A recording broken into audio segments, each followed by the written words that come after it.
I was 9 years old when my parents drove away and left me standing in the parking lot of a rundown gas station off Highway 65. The sun was beating down on the cracked asphalt, and the smell of gasoline and hot dogs from the convenience store mixed together in a way that still turns my stomach today. I remember holding a half-melted ice cream sandwich in my hand, the chocolate dripping down my fingers as I watched our old blue station wagon pull out onto the road. I thought they were just turning around. They'd be back in a minute. They never came back. At first I wasn't scared. I was confused. I sat on the curb for what felt like hours, kicking my dirty sneakers against the concrete, telling myself any second now Mom would come running with that tired smile she always had when she forgot something. Dad would lean out the window and tell me to hurry up. But the sun kept moving across the sky and the shadows grew longer. The gas station attendant finally noticed me when the evening shift started. He asked if I was okay. I told him my parents were coming right back. They called the police instead. I spent that first night in a plastic chair at the station, swinging my legs because they didn't touch the floor, clutching the small backpack my mom had packed with 2 shirts and my favorite Matchbox cars. The officers were kind, but I could see the pity in their eyes. They asked me questions I didn't have answers for. Did they say where they were going? Did they fight? Did they seem upset? I just kept repeating that they were coming back. They had to come back. They didn't. The system swallowed me whole after that. Foster homes, group homes, court dates, social workers who changed every 6 months. I learned early that adults made promises they couldn't keep. I learned that birthdays came and went without phone calls. I learned how to keep my head down and survive. Some homes were okay, some weren't. There were nights I lay awake wondering what I had done wrong. Was I too loud? Too quiet? Did I ask for too much food that week? By the time I was 13, I had stopped waiting for them. I told myself they were probably dead. It was easier than believing they just didn't want me. I aged out of the system at 18 with a cardboard box of clothes and $200 in my pocket. No family. No plan. Just a bus ticket to the city and a stubborn refusal to disappear. I worked dead-end jobs, stocking shelves at night, washing dishes, anything that kept me moving so I didn't have to sit still with my thoughts. But there was one thing I was always good at: talking. People told me I had a voice. Deep, calm, the kind that made strangers lean in when I spoke.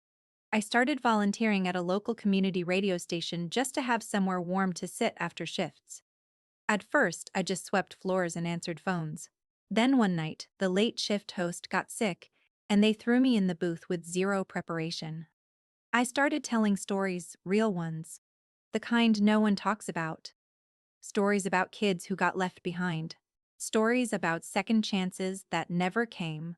Listeners called in. The station manager noticed. Within 2 years, I had my own show. Midnight Reflections. Just me, a microphone, and whoever was still awake at 1 a.m. needing to know they weren't alone. The show grew. Syndicated in a few cities. Then a podcast. Then a real following. People said my voice felt like home. Like someone who understood pain without making it dramatic. I never told my full story on air. I kept that locked away.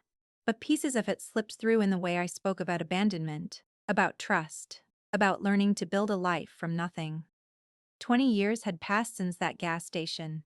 I was 29 now, living in a small apartment with a window that looked over the river. I had a decent life. Not perfect, but mine. I had stopped looking over my shoulder for ghosts. Until the night everything changed. It was a normal broadcast. I was in the middle of a segment about people who had been given up on. I told a softened version of a story I knew too well about a little boy left at a gas station who grew up anyway. My voice cracked just a little when I said the words, "Sometimes the people who are supposed to love you the most are the ones who walk away." I didn't plan it. It just came out. The phone lines lit up like always. But one call stood out. The producer patched it through and this woman's voice came on air. Shaky. Older.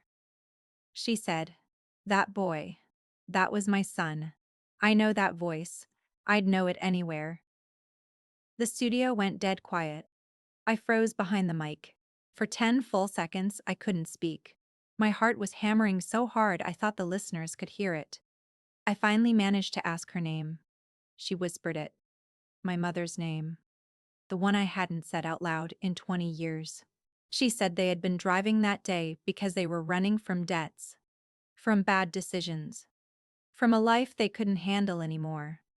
She said they panicked, thought if they left me there, someone would find me and give me a better chance than they could. She said they drove 2 hours before turning around, but by then, the police were already involved and they got scared. Scared of jail. Scared of losing the other kids they had later. So they stayed gone. They moved states. Built a new life with new names and new lies. She had been listening to my show for months. Something about my voice kept pulling her back. That night, when I told the gas station story, something inside her broke. She said my voice sounded exactly like my father's when he was young. The same rhythm. The same quiet strength. I didn't know what to say. 20 years of rage, of loneliness, of wondering if I was worth loving, all of it rushed up at once. I told her I needed time. I ended the show early for the first time in my career. Sat in the dark studio for hours just staring at the wall. She called the station the next day. Left a number. Said my father was still alive. That they had 3 other kids who never knew about me. That they had thought about me every single day. I didn't call for a week. I drove instead. Back to that same stretch of highway. The gas station was still there, though it looked smaller now. Sadder. I parked in almost the exact spot and sat on the curb like I had when I was 9. The same cracked asphalt, different ice cream sandwich in my hand. I cried for the first time in years. Not soft tears. The kind that tear something loose inside you. When I finally called, my father answered.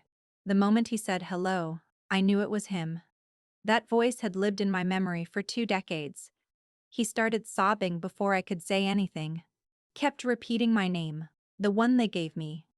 The one I almost forgot how to answer to. We met 2 months later in a park halfway between our cities. Neutral ground. I saw them before they saw me.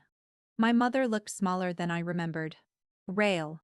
My father had the same broad shoulders but carried them like they were heavy now. When I walked up, my mother covered her mouth with both hands. She said, "It really is you. Your voice, I would have known it in a crowded stadium." We didn't hug right away. It felt too soon. Too big. We sat on a bench and talked for hours. They told me about the guilt that followed them everywhere, how they watched for me on the news for years, how my father drove past that gas station every time they visited family, just to see if I was somehow still waiting. They told me about my half-siblings, about the life they tried to build while carrying the weight of what they'd done. I told them about the homes, the loneliness. The nights I whispered to the dark, asking why I wasn't enough. I didn't hold back. They needed to hear it. And strangely, saying it out loud to them didn't destroy me. It freed something. Forgiveness didn't come that day. It's still coming piece by piece. Some days I'm angry. Some days I understand the desperation that makes parents do unthinkable things. Most days I'm just grateful I survived long enough for my voice to reach them across 20 years of silence. I still do the show. But now when I talk about second chances, I speak from a different place. Because sometimes the people who leave you come back. Not because they deserve it, but because life has a way of making sure certain voices find each other again. And every once in a while, late at night when the studio lights are low, I think about that 9-year-old boy standing in a gas station parking lot, melting ice cream in his hand, waiting for a car that never returned. I want to tell him it's okay, that the road gets longer and harder, but one day his voice will be strong enough to call them home. Even if it takes 20 years.